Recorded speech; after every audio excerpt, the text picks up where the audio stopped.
बस मांगने ही जाया करते हो, कभी उनसे मिलने भी जाया करो। आप भले ही किसी को भी मानते हो, उनका दर पर जो मांगने जाते हो तो कभी मांगने के अलावा भी कुछ होता है, वो है मिलना। पर कैसे? आइए, एक बहुत छोटी सी कहानी है जो शायद सुनने के बाद आपका मिलना शुरू हो जाए, मांगना बंद हो जाए। अक्सर लोग कहते हैं, अक्सर लोग सोचते हैं कि देने वाला भगवान है, या आप जिन्हें मानते हैं वही देता है, तो मांगने में क्या हर्ज है। ऐसे ही एक कहानी है।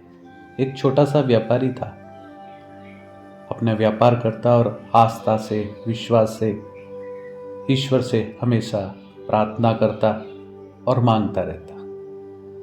समय बीतता गया, व्यापार बढ़ता गया, बढ़ते बढ़ते बड़ा होने लगा व्यापार। तभी उसका एक मित्र आया और बोला कि मैं एक बहुत बड़ी फैक्ट्री लगा रहा हूँ, तो तू मेरा सहभागीदारी बन जा। अपन दोनों मिलकर वो बड़ी फैक्ट्री लगाते हैं और खूब कमाएंगे। उस छोटे से व्यापारी जो बड़ा बन चुका था, उसको बड़े बड़े सपने दिखाए। तेरा जीवन ऐसे होगा, ऐसे ऐसे छोटे से कब तक रहेगा। इस तरह चलता रहा। जैसे ही उसने सपने दिखाए तो उसने व्यापारी ने सोचा क्यों नहीं करना चाहिए। फिर उसने कुछ समय मांगा कि मुझे कुछ दिन दे, सोचना है मुझे। अब वो व्यापारी रोज उसी चिंतन में रहता, क्या करूं क्या करूं क्या करूं। और जो उसने सपने दिखाया और उस सपनों में खोता चला गया, और अपने उस मित्र को बुलाया और बोला, चल व्यापार करते हैं, कितने तक का पैसा लगाना होगा। तो उसने कहा, कम से कम नहीं करते भी, तुझे 200 करोड़ रुपए लगाने। वो व्यापारी सोचने लगा, मेरे पास तो इतना है नहीं, कहाँ से लाऊंगा। बोले 200 करोड़ तू लगा दे, 200 करोड़ मैं लगा दूंगा और व्यापार शुरू होगा। सपने तुझे मैंने बता दिए और ये चलेगा। उसने कहा ठीक है, मैं व्यवस्था करता हूँ। व्यापारी सोचने लगा, मुझे तो भगवान देता है, मैं जो मांगता हूँ मुझे मिलता है, तो चलो 200 करोड़ भगवान के लिए कोई बड़ी बात थोड़ी है, उनसे मांग लेंगे।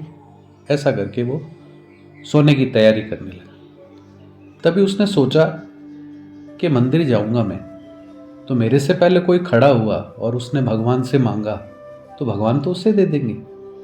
तो मुझे मंदिर खुलते ही सबसे पहले जाना है और पहला ही मैं मांगूंगा तो भगवान मुझे दे देंगे। ऐसा सोचकर व्यापारी तैयार हुआ जल्दी, और सुबह सुबह मंदिर जब खुलता है, बड़ी आस और विश्वास के साथ पहुंच गया।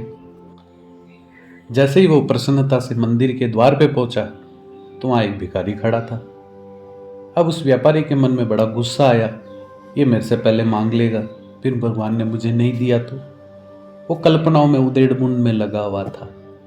तभी मंदिर खुला, वो भिखारी सबसे पहले गया और वो मांगने लगा, हे प्रभु, मेरी छोटी बच्ची है, बीमार है, मुझे 200 रुपये चाहिए, तो कहीं से व्यवस्था कर दो और उसे 200 रुपये दे दो। व्यापारी ने जैसे ही सुना वो हंसने लगे। वो हंस के सोचने लगे, मांगा भी तो क्या, 200 रुपये, ये कोई मांगना होता है, मूर्ख है ये। और उसने उस भिखारी से, व्यापारी ने कहा कि भाई तुझे 200 ही चाहिए, ले मैं तुझे देता हूँ, अब तू यहाँ से जा। और उसने 200 रुपये दिए। भगवान बड़े खुश हुए और चला गया वो। अब वो भगवान के सामने आया और बोले, प्रभु मैंने जो मांगा आपने दिया, आज मैं फिर आपके पास एक बार मांगने आया हूँ, मुझे बड़ी तसल्ली है आप मुझे देंगे। और ऐसे करके वो प्रार्थना कर रहा था और भगवान से बोला, भगवान मुझे 200 करोड़ चाहिए, बस ज़्यादा नहीं चाहिए। और उसने आंख बंद करके प्रार्थना कर रहा था। जैसे ही उसने आंख बंद करी, उसे लगा भगवान सामने खड़े। जैसे ही भगवान को देखा, उसके उनके चरणों में झुका और बोले, वाह प्रभु, आप मुझे 200 करोड़ देने आ गए। भगवान मुस्कुराने लगे और मुस्कुराते हुए बोला, तू कभी मांगने ही आता है सब दिन, कि कभी मिलने भी तो आया कर। जैसे ही ये शब्द भगवान ने बोले, उस व्यापारी को अपनी गलती का एहसास हो गया। क्या गलती थी? हर कोई व्यक्ति है, चाहे वो किसी धर्म का हो, किसी को मानने वाला हो, वो हमेशा मांगने जाता है। उनसे मिलने के लिए जाते हैं क्या? हाँ, मांगना ही है तो क्या मांगना चाहिए?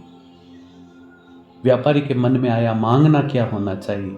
उन्होंने कहा, प्रभु सही कहा आपने, मैंने सिर्फ मांग मांग के जीवन निकाला। सच में मांगना था तो धैर्य मांगना था और कर्म करने की शक्ति मांगनी थी और आपकी कृपा मांगनी थी। ये तो संसार में होता ही रहेगा। आपकी जब कृपा हो गई तो फिर बाकी क्या रहा। तो ईश्वर के द्वारा दिया गया कर्म, इसका सबसे बड़ा उदाहरण है महाभारत का युद्ध। ये सबको पता है, कृष्ण सामर्थ्यशाली थे, वो कुछ भी कर सकते थे। तो फिर अर्जुन को युद्ध करने के लिए क्यों कहा गया? क्योंकि उन्होंने बताया कर्म की प्रधानता, यानी ईश्वर की कृपा के साथ कर्म करें, मेहनत करें तो उसकी बात ही अलग होती है। ये बार बार जो ईश्वर से मांगना होता है, ये ईश्वर से हमें दूर कर देता है। सामान्य सी बात है, आप किसी के घर जाएं, आपका प्रिय हो, चाहे आपका मित्र हो, और आप बार बार उसके पास मांगने के लिए जाएंगे तो एक दिन वो भी दरवाजा बंद कर देगा। जब ईश्वर ने आपको सब कुछ दे दिया, सब कुछ क्या है?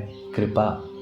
जब आपके पास कृपा है, उस कृपा के सारे धैर्यपूर्वक अपने कर्म को करते रहिए, आपको सफलता जरूर मिलेगी। तो आज से निश्चय कीजिए, अब आप अपने ईश्वर से, जिन्हें आप मानते हैं, उनसे मिलने जाएं और उनसे मांगे। तो ये मांगे धैर्य, परिश्रम और कृपा। देखिएगा आपका जीवन जरूर बदलेगा। आप भी बदलिए, औरों को भी इस मार्ग पे लगाइए। धन्यवाद।